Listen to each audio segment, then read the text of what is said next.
سوره بروج جزء 30 آیه 1 تا 22.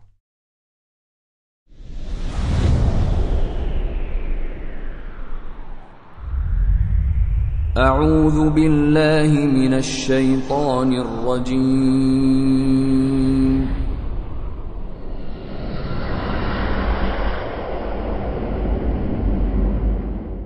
بسم الله الرحمن الرحیم. والسماء ذات البروج. قسم به آسمان که دارنده برج هاست. والیوم الموعود. و سوگند به روز موعود. و شاهد و مشهود. و سوگند به شاهد و مشهود. قتل اصحاب الاخدود. اصحاب اخدود به هلاکت و نابودی رسیدند. النار ذات الوقود.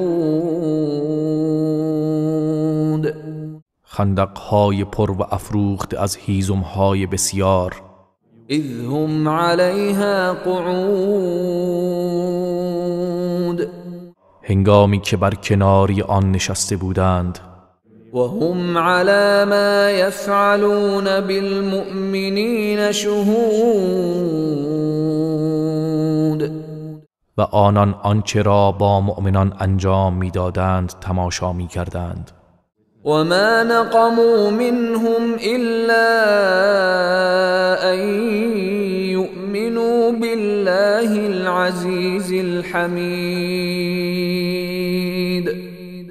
و هیچ ایرادی از آنان نگرفتند جز اینکه به خداوند پیروزمند ستوده ایمان آورده بودند. الذی له ملک السماوات والارض والله على كل شيء شهید. همان کسی که فرمان روای آسمان ها و زمین از آن اوست و خداوند بر همه چیز گواه است. ان الذين فتنوا المؤمنين والمؤمنات ثم لم يتوبوا فلهم عذاب جهنم ولهم عذاب الحریق.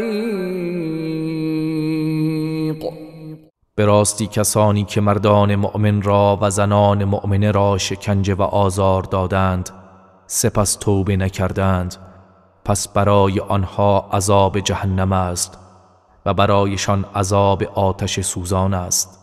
ان الذين آمنوا وعملوا الصالحات لهم جنات تجري من تحتها الانهار ذلك الفوز الكبیر. همانا برای کسانی که ایمان آوردند و کارهای شایسته کردند باغهایی از بهشت است که نهرها زیر درختان آن جاری است و این کامیابی بزرگ است. این بطش ربک لشدید. به راستی مجازات و فرو گرفتن پروردگارت سخت است. انه هو یبدئ و یعید. همانا اوست که آفرینش را آغاز می کند و دوباره بعد از مرگ باز می گرداند. و هو الغفور الودود. و او آمرزنده دوستدار است. ذو العرش المجید. صاحب عرش مجید است. فعال لما یرید. آنچه را بخواهد انجام می‌دهد. هل اتاک حدیث الجنود. ای پیامبر آیا داستان لشکرها به تو رسیده است؟ فرعون و ثمود. لشکریان فرعون و قوم ثمود. بل الذين كفروا في تكذيب بلکه کسانی که کافر شدند پیوسته در تکذیب حق هستند. والله من ورائهم محيط و خداوند از هر سو بر آنها احاطه دارد. بل هو قرآن مجید